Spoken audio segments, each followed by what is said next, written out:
สบายดีเมื่อนี้พามาให้พี่น้องเบิ่งเนาะให้ดำหน้าเนาะตอนฤดูกาลเลยเด้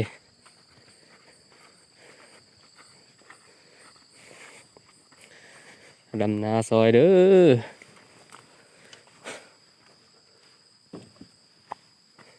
นี่บรรยากาศหนาก็บกกวางดอกสิบปลายให้พี่น้อง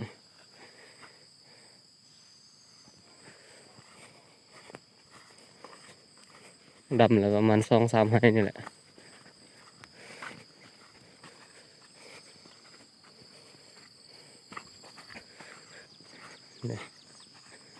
มันมันเสาะเนาะอันนี้คือมันเสาะมาแต่เทิงเนาะมาแต่สวนแต่เทิงสวนมันเพราะว่าเฮาไทยสวนมันแล้วนำมันเสาะมาแต่เทิงพุ่นมันเสาะขี้ดินลงหน้าเนาะนี่เห็นบ่เสียหายหลายพี่น้อง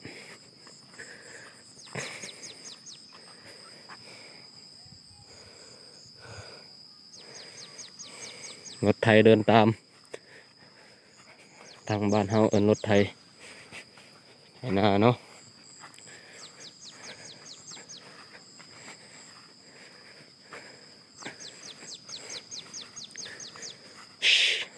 บ่ไ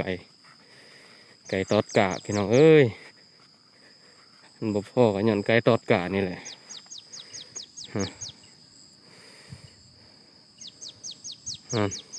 เห็นบ่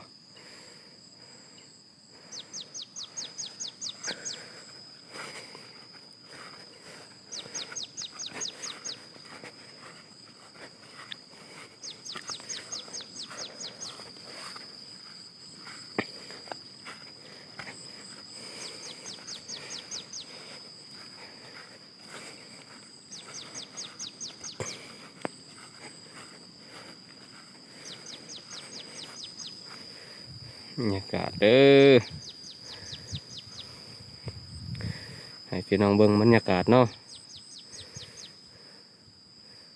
เบิ่งเทิงกับสวนมันเด้อเบิ่งเทิงเด้อนี่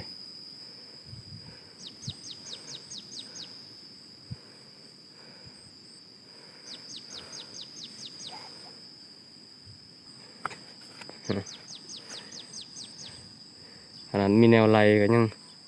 เอาบ่อยู่เนาะบ่จักไก่บ่จักนก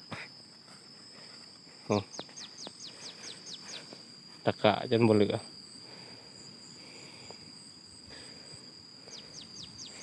เบิดไก่ตอด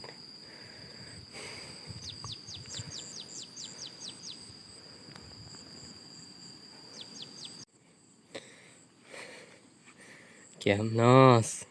สิลงกานี่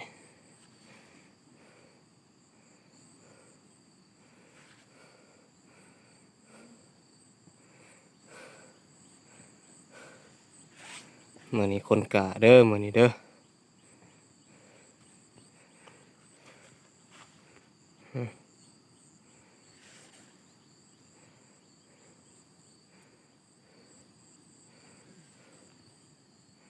ให้มันแล้วเด้อมื้อนี้เด้อให้มันแล้วต้องเฮาลกนะซ้ำเฮาลก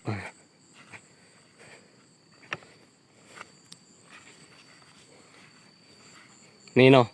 ผู้เสือบัวนี่ดำไว้หรือผู้เสือบัวนี่บ่ให้เว้าหอยเดือไตยังบ่ถอ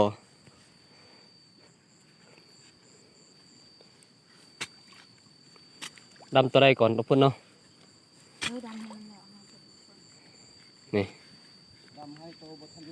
ตัวนี้มื้อนี้มาดำหน้าซอยผู้นี้เนาะดำหน้าซอยเพิ่นเด้อมื้อนี้เด้อ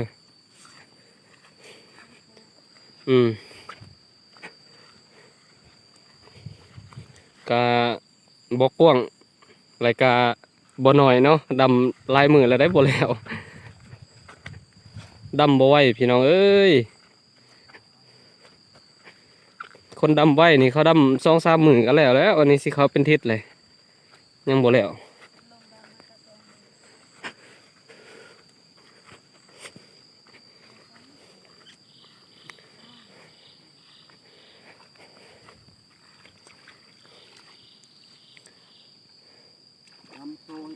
เออ บ่ได้ ดำนาไว้เด้ดำให้เบิ่งแหน่ เอ้ยดำได้ดูสุดเบิ่งนะ แล้ว ใส่ตัวผู้หัวเบิ่งนี่สิอันนี้ดำราชวัตรอืม ใส่เจ็ดแปดหา วันละแสนอันน่ะวัน150,000ได้จ้างมื้อนี้นี่เอาไว้เด้อวัน150,000วัน300ได้นี่ได้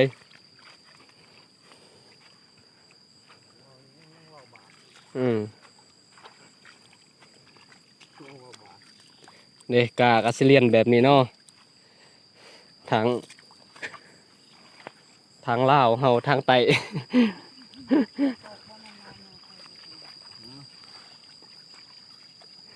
อ้าวกสิดำหน้าก่อนเด้อพี่น้องเอ้ย บ่ได้มีคนทายให้พี่น้องเบิ่งเนาะเด้กะดำได้หากะ2 มือเนาะ มันยุ่งพี่น้องเอ้ยมันบ่แม่นตัวเรียกเดือน อืม ยุ่ง ยุ่งหลายนี่ดำนี่ก็เดือน8เนาะเดือน8สิงหาแม่นละวะสิงหาเนาะปกติอันตั้งแต่เดือน6แล้วเดือน6เดือน5เดือน6เดือน7เนาะนี่เดือน8เพอเฮาค่าเสียหญ้ามันเด้พี่น้องเอ้ยเด้ส่วนมันนี่ค่าเสียหญ้ามันเด้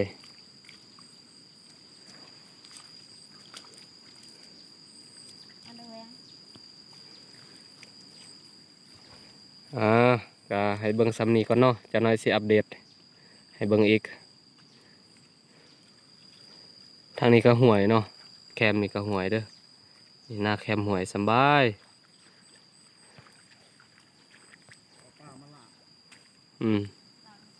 ของเสาร์นี่ก็กินลาบป่าเนาะแต่ตอนเที่ยงถ้าสิอัปเดตไหมตอนเที่ยงว่าสิกินหยังยังแกงหน่อไม้นี่มีแต่ปลาหน่อไม้นี่มีแต่ปลาหน่อไม้เบิดทางนั้นซ้ำสิกินหน่อไม้พี่น้องเอ้ยหน่อไม้ไล่หน่อไม้ไผ่ปลาไล่เลยเนาะ ไปกินสามแลนบ่ได้กิน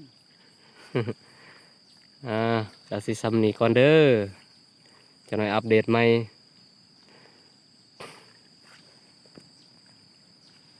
ฝากกดไลค์กดแชร์กดติดตามกันเด้อเพื่อเป็นกำลังใจ